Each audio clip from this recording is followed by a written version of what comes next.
We have a friend again.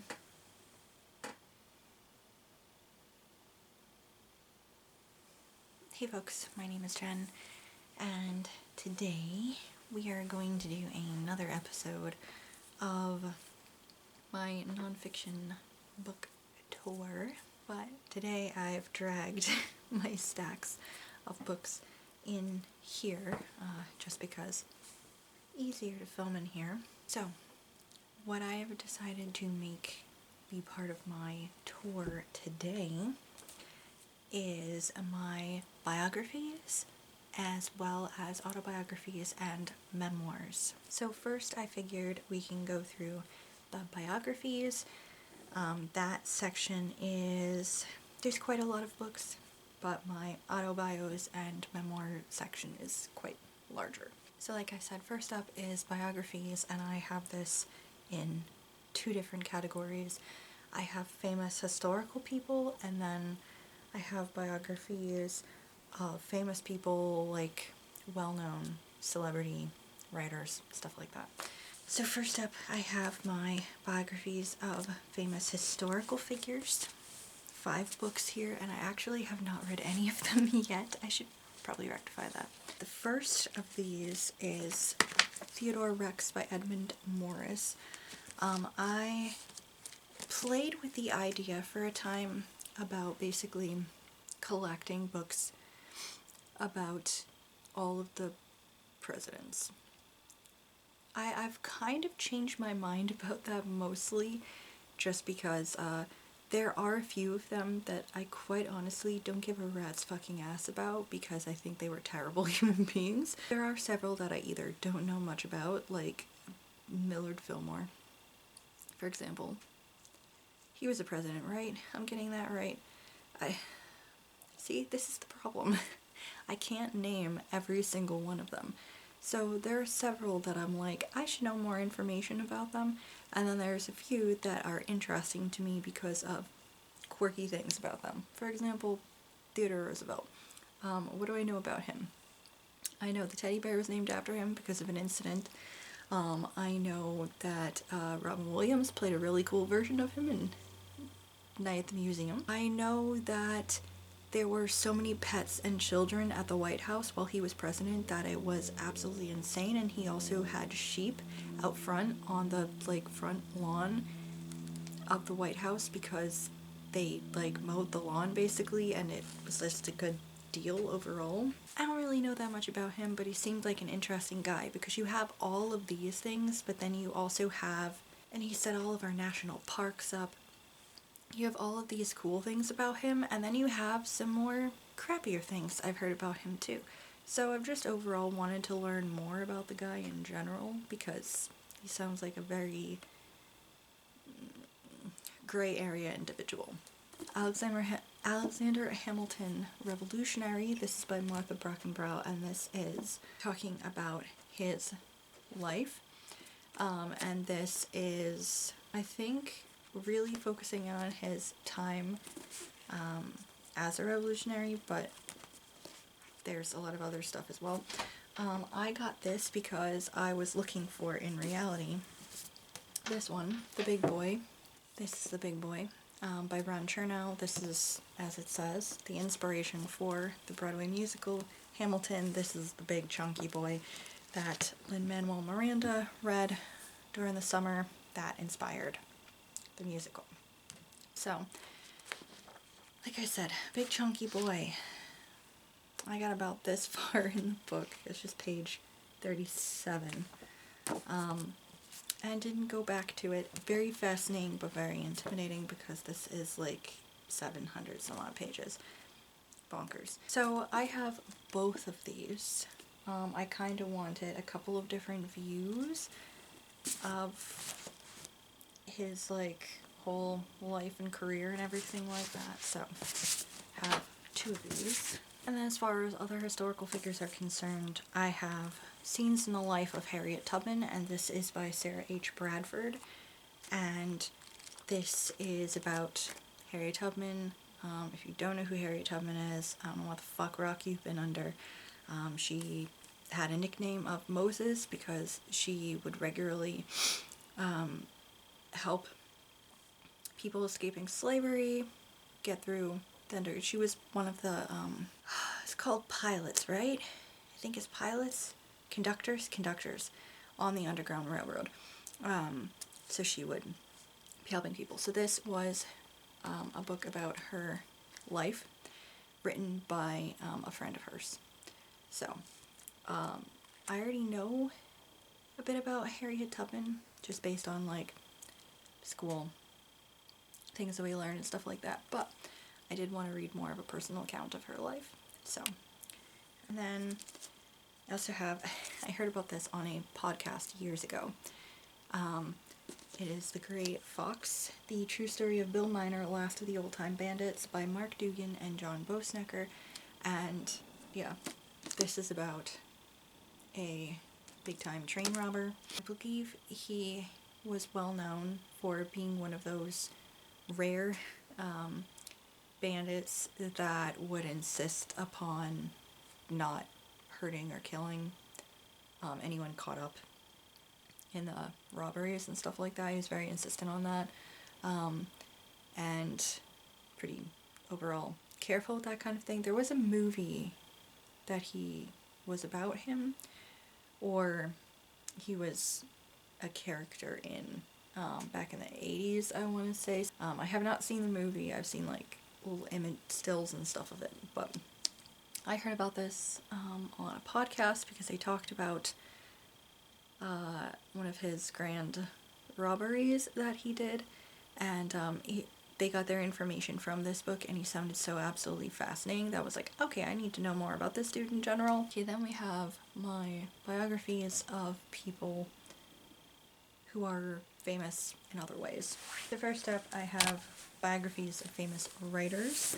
So I have my, like, last acquisition, which is, and these, have I read any of these? I've read one of these. See, this is the problem with my nonfiction. A lot of things are unread. The first up is my latest acquisition, and it is The Mystery of Charles Dickens by Anne Wilson. And yeah, this is one I just got on vacation back in like August. And yeah, this deals with Charles Dickens'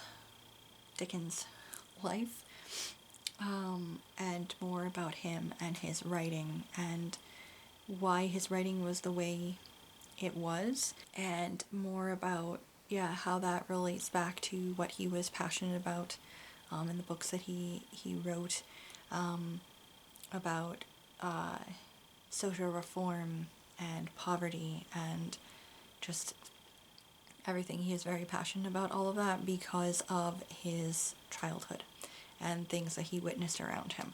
So this goes more into his life and probably why he wrote the things that he did indeed write. And I've been wanting to learn more about Charles Dickens in general, so this was a good one to grab. Then I also have this book. I skipped this years ago. When was that? 2005, and I still haven't read it. That's crazy. But it is The Narnian, The Life and Imagination of C.S. Lewis by Alan Jacobs.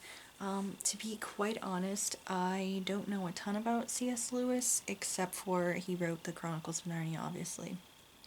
And I know that he was good friends with Tolkien, but I think I remember reading they had disagreements over how to write their fantastical stories. C.S. Lewis was more like, gonna beat you around the head with religious allegories, and Tolkien was like, I'm gonna take a softer hand with everything that I do. Yeah, but otherwise I don't really know a ton about C.S. Lewis at all. So, interesting to potentially learn a bit more about the man. And then I have this one I got partway through and I didn't finish reading. It is Duchess of Death, the unauthorized biography of Agatha Christie. And this is by Richard Hack. And yeah, it's drawing from over 5,000 unpublished letters, notes, and documents to make this biography, basically. of her. Now, the point where I stopped reading, I did find this very fascinating, learning more about her. I did know some things about, like, her childhood and, her unfortunate marriage to Archie Christie, who is absolute fucking shit human being. That's actually where I paused in this book, because it's right in the middle of her marriage with him and his treatment of her, and I want to reach back through time and kick the shit out of him. So, yeah, I never went back to this because he was frustrating me, but that's where I was in here, and I know towards the end of their marriage is going to delve into the 11 days in which Agatha Christie went missing, which she never owned up to regaining memories of where she went during those 11 days, different stuff like that. So, I know that will be interesting because I only know what basically is out there, but I want to see if there's any more insights that he gleaned from anything that she wrote or, like, different stuff like that. But yeah, interesting book so far. And then as far as other celebrities go, I've got a couple about musicians. This one is interesting though, because it's not just like a memoir, or biography, rather. It's not just a biography about a particular musician, it also has more to it. It's called She Come By a Natural, and it's Dolly Parton and the Women Who Lived Her Songs, and this is by Sarah Smarsh, and yeah, this is going into detail about Dolly Parton and her life and career and the music that she's made, but then also talking about how she is singing about Appalachian women in general, and like diving more deep into people who've lived the lives that she is talking about in her songs, which are very like storytelling songs, a lot of them. So yeah, so it's like part biography, but also like more, I guess, a biography of the women of Appalachia, if that makes any sense. That's what I'm getting from this anyway. I also have not read this one yet. And then another musician, this book, I've had this for years, and I found it not that long ago, from when I was a kid in the 90s. I found this in my childhood books. This is embarrassing.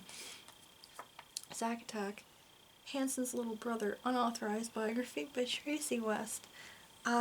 Absolutely unhinged. As you can tell, Zach Hanson was my favorite Hanson back in the 90s, and that's probably because he was the closest one to my age. I think he was only like, at the time, 2 years older than me, a year older than me, something like that. So, of course, I was like, oh, he's awesome, because Taylor was like too old, and Isaac was basically like, ew, he's a grown-up, gross. Like, that's 9-year-old me's thoughts. That's it. So yeah, this is just, I don't even know, I don't remember, I know I read this book. I know without a doubt, 100% I read this book. I have no memories of it at all. Just there's a lot of different pictures of the Hansons in here back when they were a hit in the 90s. Love songs and aliens. I don't know what any of that means. So yeah, the heartthrobs of the 90s. Backstreet Boys. I think it was about pre-Backstreet Boys or right around the time of Backstreet Boys. I know that I was into the Hansons before the Backstreet Boys took hold on me, pretty much. But yeah, so this is just, I don't even know. I'll probably give this a reread just because I'm like, I don't know what's going on. It's got pictures in here, and I think the most embarrassing thing in here is talking about his star chart and then asking, you and Zach, is it in the stars? And then it tells you what you are. Let's just take one moment to look at Scorpio and see what that said when I was 9 years old. You'd most likely be attracted to your mysterious nature. This would be an interesting relationship, but it might be impossible for you to keep from being jealous of all his fans. Yeah, oh, and then it also has a quiz. Is Zach for you? Part 1. Okay, when I eventually do reread this book and see how absolutely cringy and embarrassing this is, I will take that quiz on camera for you all. And we'll see. Middle of Nowhere. That was my Hanson album that I listened to. Re-listened to it like a few months ago. Shit still holds up pretty well. Great album. And then I have a couple of biographies about famous, like, celebrities, actors, whatever. So the first is Cary Grant, a biography by Mark Elliott.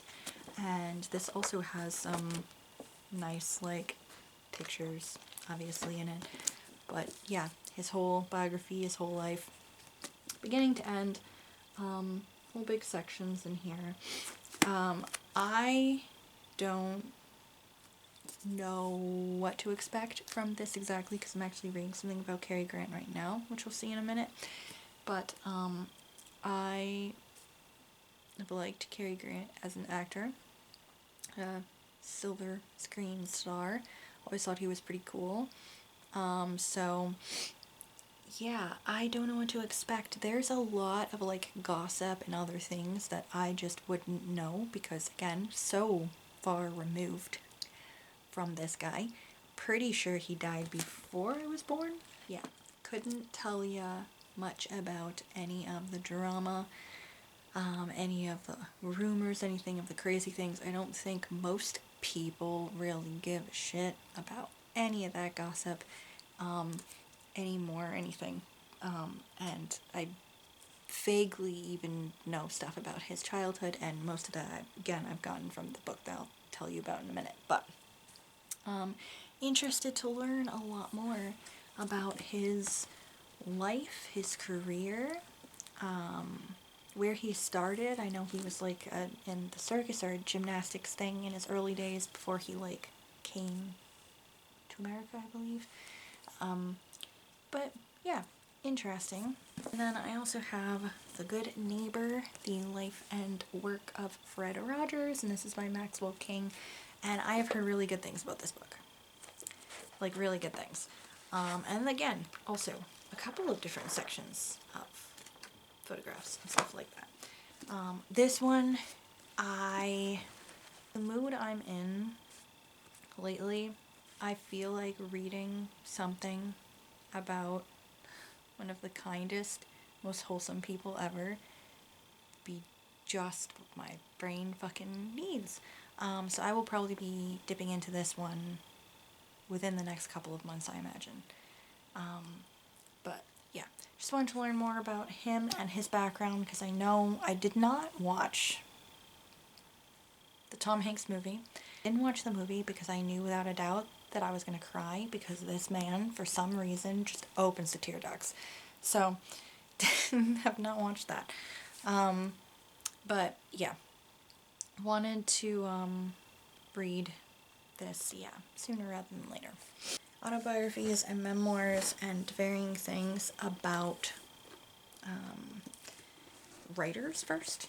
So first up, writer specific, we have Opposite of Fate, Memoirs of a Writing Life by Amy Tan.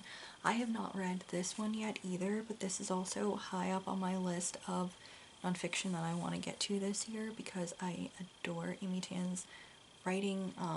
One of her books, The Joy Luck Club, is one of my all-time favorite books, and every single one of them that I've read up to this point has just broken my heart just a teensy bit. But yeah, I absolutely love her writing, and I know random facts about her life, like other things that she's done in her career. I know that she had a hand in like creating Sagwa, which I think she created the children's book for it, but it became like a cartoon that was on PBS for a while when I was like a kid.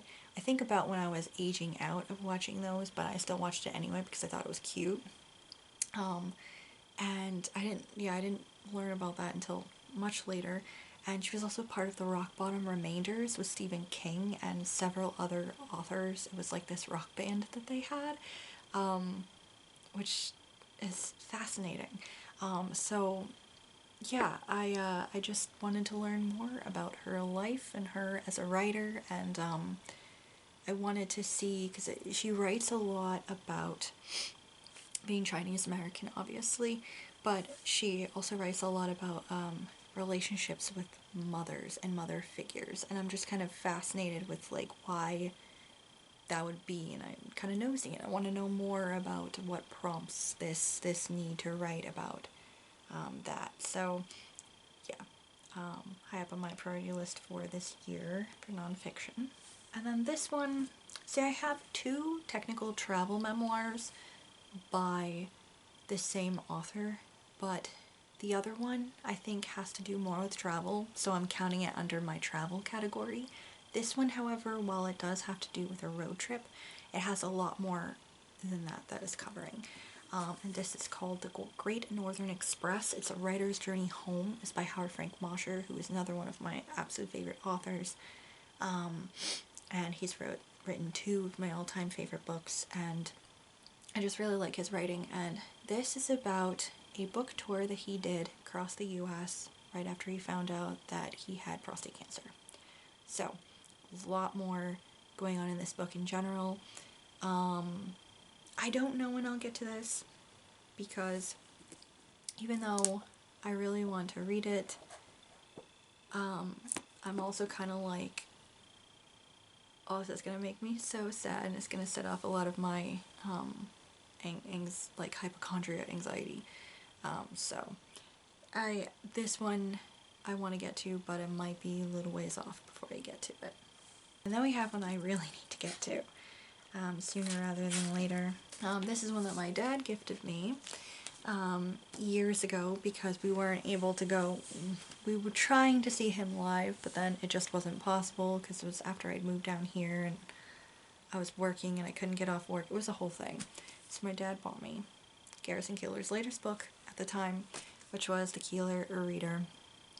And this is a retrospective of the satirist, columnist, singer, storyteller, novelist, poet, and screenwriter. So it sounds like it's a bunch of his essays about life and about his career and stuff, and yeah, a whole big collection on his thoughts in general. So kind of like a memoir or autobiography. Yeah, breakdown of his thoughts on life and his career and stuff. I think that's what I'm getting from this book in general. Also needs to be high up on my list. I've found Garrison Keillor to be fascinating for years.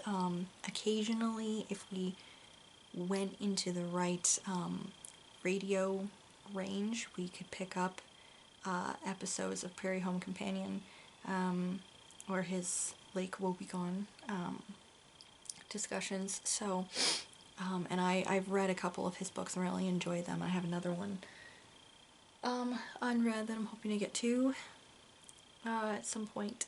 Maybe not this year, but maybe. We'll see.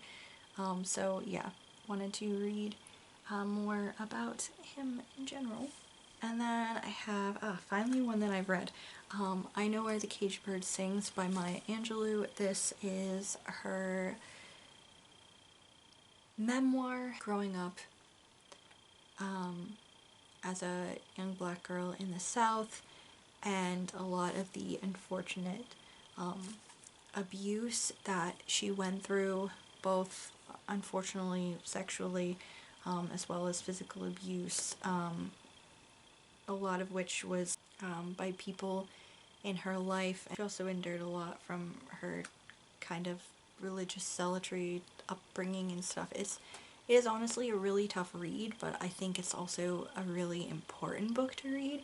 I don't honestly think this is one that I will be rereading anytime soon, just because of how absolutely hard it was to get through this book. But it is one that I do want to come back to at some point and read through it again. But very beautifully written. And then here's another couple ones that I've read. So I have two books by Shane Burkaw. So Shane Burkaw has muscular dystrophy. He was born with that. He was born with that. Obviously he's been in a wheelchair for a lot of his, I'd say the majority of his life. But he grew up in a really unique situation where his family kind of allowed him to do more stuff and really, really try to do the things that he wanted to do. Like, he wanted to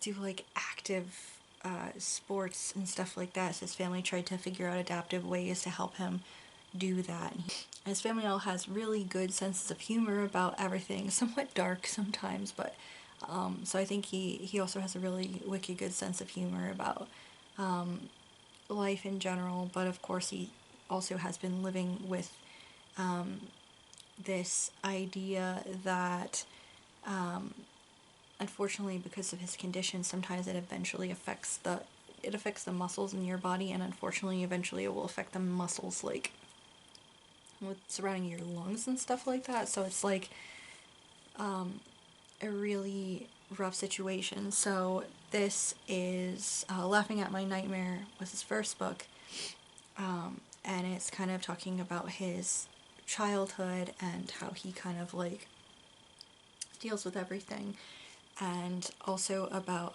he started a nonprofit with his cousin to basically try to raise money to buy wheelchairs and adaptive equipment for people suffering from muscular dystrophy. So this was about all of that. And then this one, his second book, is Strangers Assume My Girlfriend Is My Nurse, and this one is about love and his relationship with Hannah, who is, they're actually married. They've been married for a few years now. They have a YouTube channel, actually.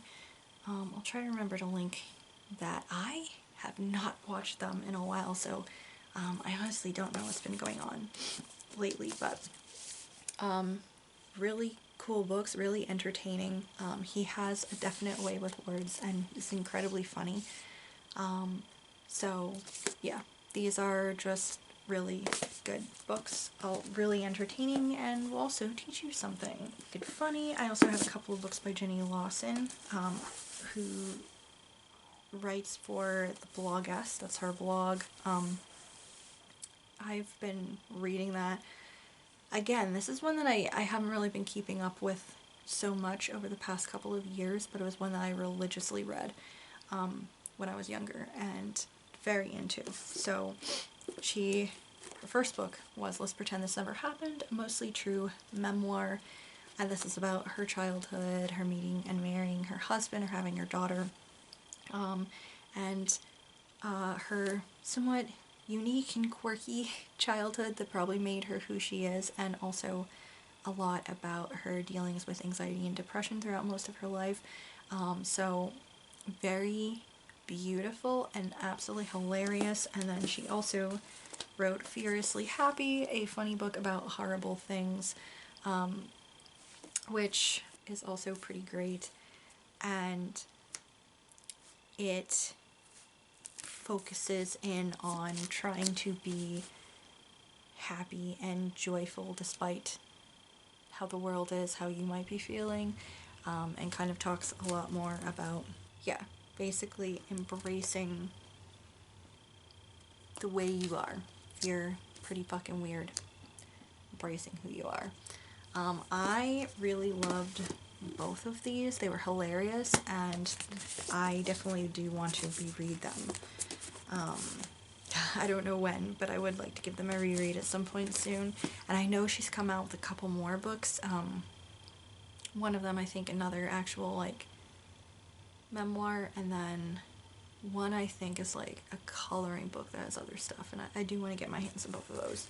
And then I have All Boys Aren't Blue, a memoir manifesto by George M. Johnson, and this was about George's experience growing up both queer and black in the South, and his family experiences, and it's actually very heartwarming because his family is actually, it's not fully what you would expect hearing from a religious family in the South. So it's a very, it has a more heartwarming feel to a lot of things that he writes about, as far as like acceptance and love and stuff like that goes. It's nice to have, sometimes also have a book about families who actually mean it when they say they love you.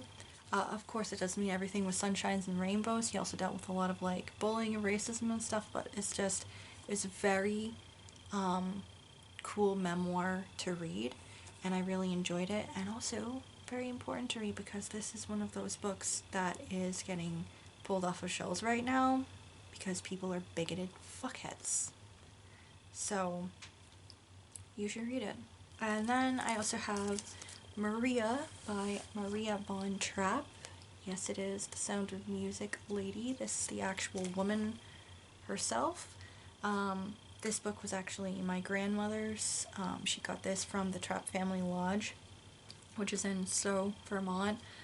And I read this years ago when I was like a teenager because I grew up, you know, watching Sound of Music, and we'd been to the lodge like once, I think, and had very expensive tea. But yeah, this is about her life, her childhood, and eventually what would lead to the story of Sound of Music. Getting the convent and then getting the job for Captain Von Trapp, and eventually like their relationship that evolved. So, and fleeing from Austria, eventually coming to America and settling down in Vermont, which reminded them of Austria, like the hills and the valleys and everything. So, this, from what I remember when I was a kid, I remember I enjoyed this a lot. I would like to give this a reread, because it's very, you know, it's her own words, her own story of their lives and stuff like that. So, very interesting. And then the last of these random people that are kind of well known is The Secret Diaries of Miss Anne Lister. This is actually, it's not like a memoir or biography, it's literally just like journals of Anne Lister, which she was the inspiration for the TV show Gentleman Jack, which I still haven't watched, which I would like to watch. I started reading this, I never got too much further in it because I was just not in the mood for it anymore. But yeah, I would like to get back to it, and it is basically, she was like very fiercely independent. She dressed in men's clothes. She was a landowner and just did things her own way. And I think she was mostly lived openly as a lesbian for the time, which was completely unheard of. She lived from 1791 to 1840, so incredibly unheard of. But yeah, interesting. And then I have biographies of autobiographies and memoirs of celebrities. So I mentioned the thing about Cary Grant. I am almost done reading Good Stuff, A Reminiscence of My Father Cary Grant by Jennifer Grant. This is a book by his only child, who was born to him late in life, and this is, yeah, basically her memoir of her life growing up as her father's daughter, and everything about him and her childhood. And I guess Cary Grant was notorious for keeping track of like everything, all her milestones, all these like tiny frivolous little things that turn out to be really beautiful and important later. So this is chock full of not only her memories, but also has like family photos in here and different stuff, and then it also has written out recordings that her dad took of her when she was like a baby and them interacting and stuff like that, or recordings of like memories from other famous celebrity friends and stuff like that. So little pictures of letters and transcripts like that. So overall pretty interesting. I have some thoughts about the writing, but overall it has been a pretty interesting book to read. Speaking of kids writing about their famous parents, I also have Audrey Hepburn, An Elegant Spirit, and this is by her son, Sean Hepburn Farrar. This is basically a heartfelt tribute to his mother. It is chock full of photographs. This is a book that I 100% want to get to in February.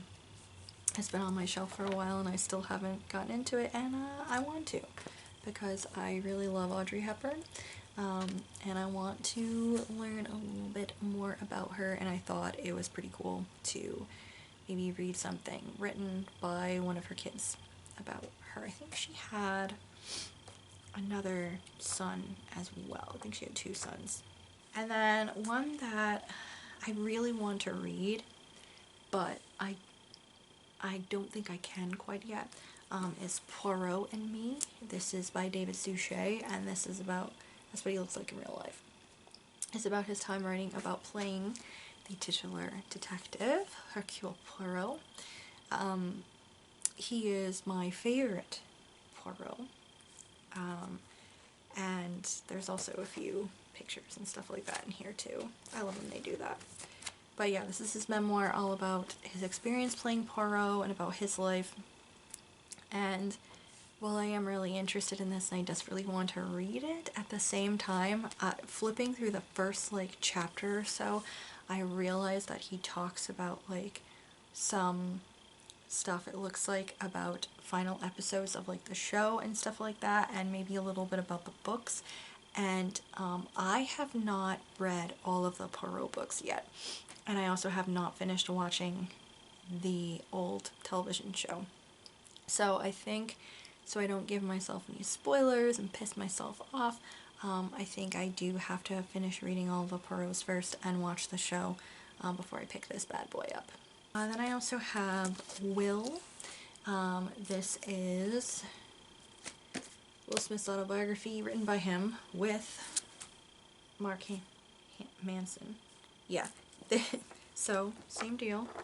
Lots of picture sections throughout the book, and it's all about his life and career and everything. And I'd been wanting to read this anyway because I really have enjoyed his movies over the years. Like, I can't tell you how many times I watched Wild Wild West and Men in Black growing up. Like, it was a lot. I was fairly obsessed with Men in Black for quite a while.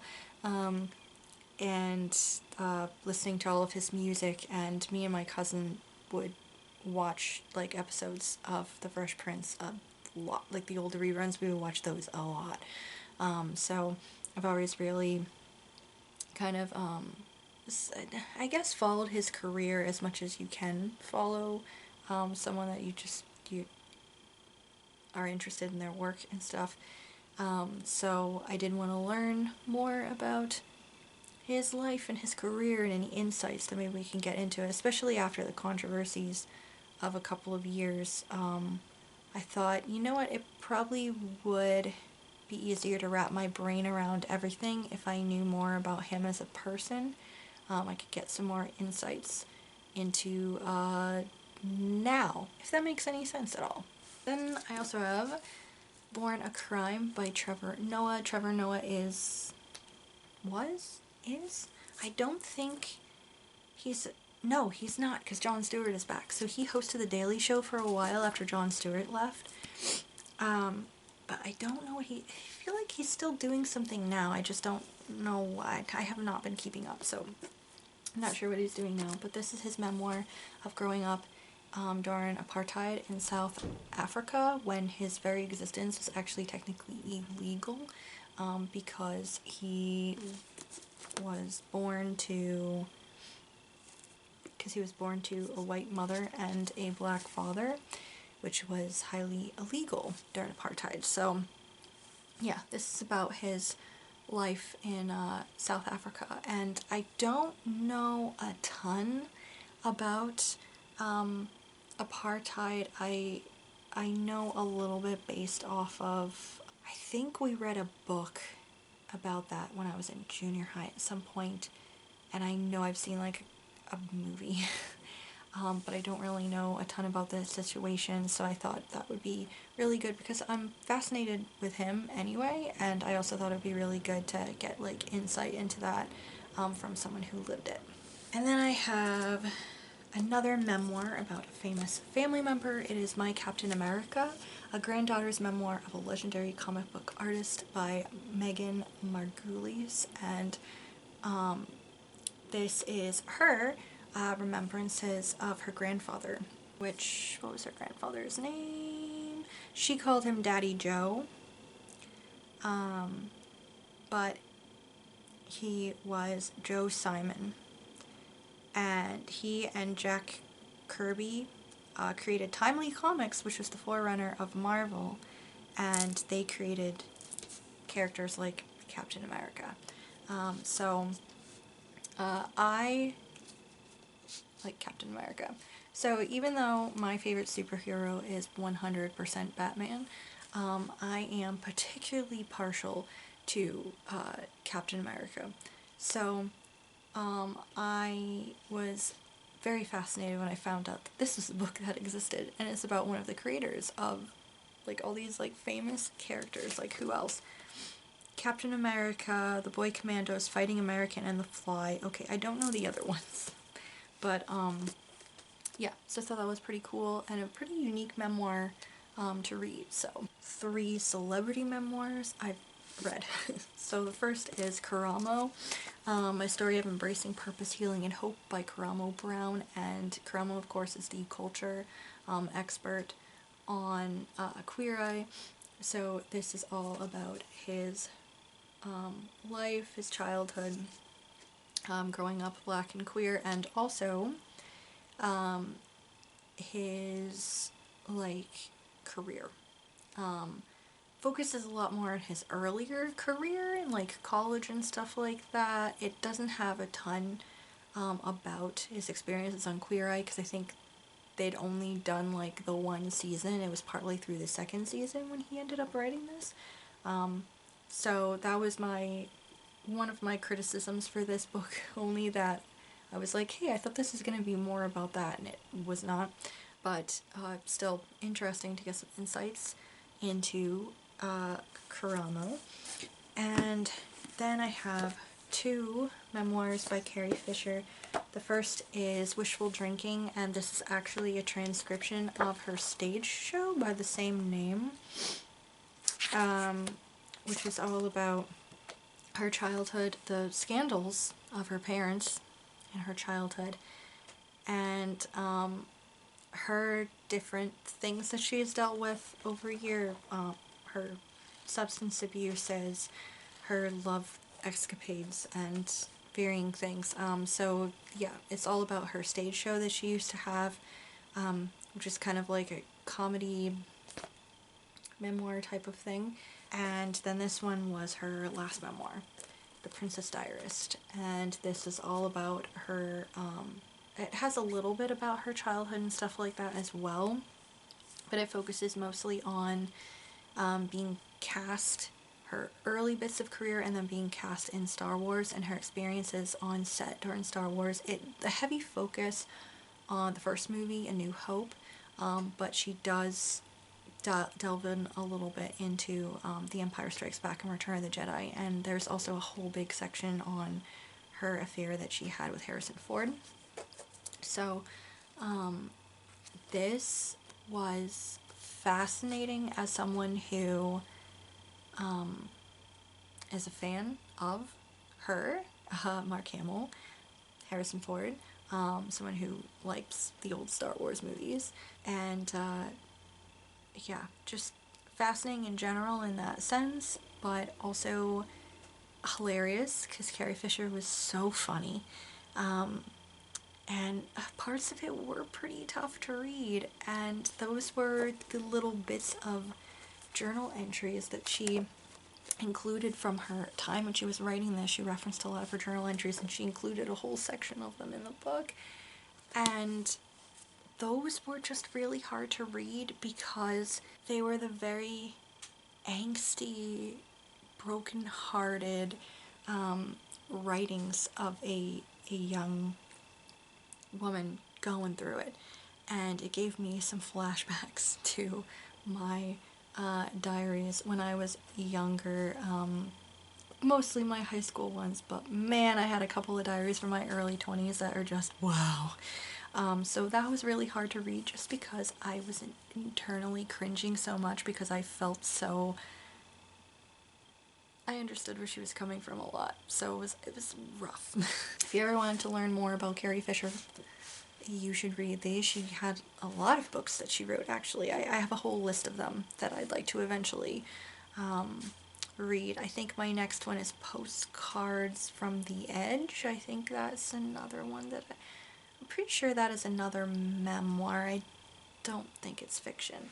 Yeah, she was also incredibly funny, so very entertaining. And then the last section are a couple of books that are about famous autobiographies or memoirs by famous historical political people. First of these is one that is also one of my priority reads for this year. It is Code Talker, the first and only memoir by one of the original Navajo code talkers of World War II. This is by Chester Nez with Judith Scheiss Avila. So this is about Chester Nez's, also, again, pictures.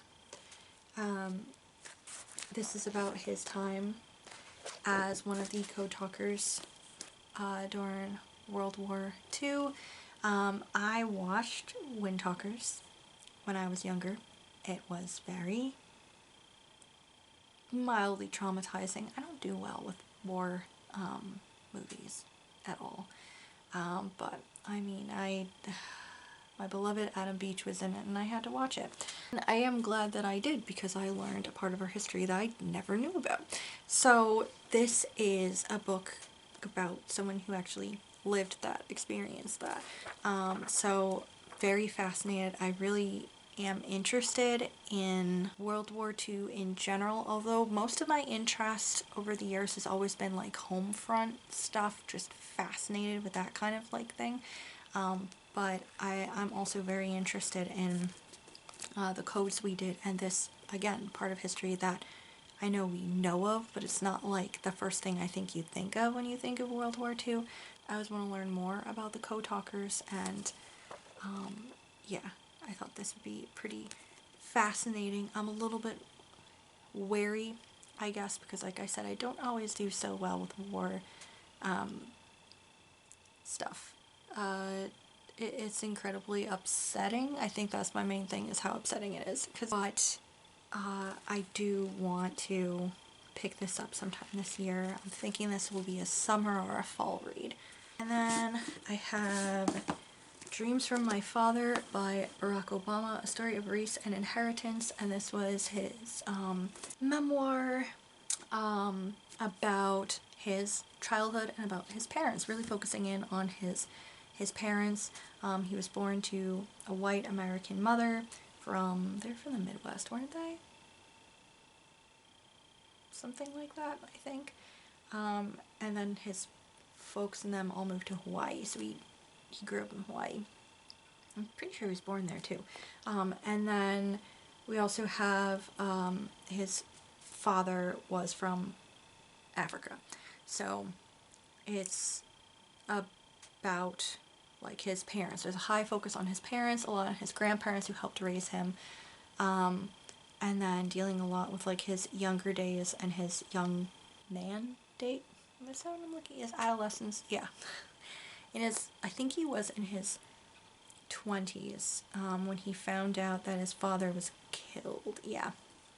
So he found out his father was killed, and this is like a reflection on his parents, his childhood, his life, his family, and also I believe at that point he did go to Kenya to meet his father's family, his father's side of the family, so learning more about that. This was incredibly fascinating and very interesting, but it's also really hard to read. Obama's a very intelligent person, but the way he writes is like it's very dense. It often feels very textbook-like, so it's a little bit hard to get through some of his writing sometimes, just because of how very dense it is. But still, really fascinating. And then I also have his wife's memoir, Becoming. It did not come with a dust jacket, but there are like photos inside. I'm probably going to make a dust jacket for this. But this is about Michelle Obama's childhood and upbringing and meeting Barack and getting married, having their kids, and then there's a big section of this also on his political career and then them winding up in the White House and everything involved with that. So this was also incredibly fascinating, really easy to read, and yeah, really interesting, learning a lot more, getting a lot more insights. So that's something that I didn't mention about like president stuff. When I was a kid, what I was fascinated with, and still what kind of fascinates me, is the White House itself as a building and its history, and White House, like first wives and families. That's what really fascinated me, and I think it mostly fascinated me because the dynamics are completely different than like your average everyday family, and also just the idea that this is a building that while I could visit it, I will never know every single piece of this historic building, and that frustrates the shit out of me because I'm nosy. So hearing any pieces about being in the White House in general is fascinating to me. So I really enjoyed a lot of those sections as well, and I found this to be very hopeful. Yeah. And my last autobiography writings and stuff is this book I have right here, of the writings of Benjamin Franklin. This puppy has very tiny writing, and this boy I am gonna be not accessing for a while probably, or if I do, I'll probably be dipping in and out of it. So this is the complete writings of Benjamin Franklin. So you have his essays, his writings, his, I think, some letters and stuff like that. Boston and London, 1722 to 1726. Philadelphia, 1726 to 1757. London, 1757 to 1775. Paris, 1776 to 1785. Philadelphia again, 1785 to 1790. Poor Richard's Almanac, which ran from 1733 to 1758, and then his autobiography, which I'm sure will be incredibly fascinating, because this man was very fucking interesting. Lots of different things. He was also an inventor, which I'm sure you know because of the whole key and the kite thing. He was doing experiments with electricity. Oh, here's something. Description of an instrument for taking down books from high shelves. Very interesting dude in general. And even if you don't know anything else about Benjamin Franklin, he also had like a newspaper, like a printing press thing that he did for what was part of what Poor Richard's Almanac is. And even if you don't think you know anything about Poor Richard's Almanac, I can 100% guarantee that there is some idiom or something from there that 100% you know exactly what it is. You just didn't realize that it came from him. Yeah, so I find him to be a pretty fascinating person just because how absolutely smart, weird, and really fucking quirky he was. So I really wanted to know more about Benjamin Franklin in general, and since the Revolutionary War is a topic of interest for me, yeah, I was pretty excited to find this at a secondhand bookshop.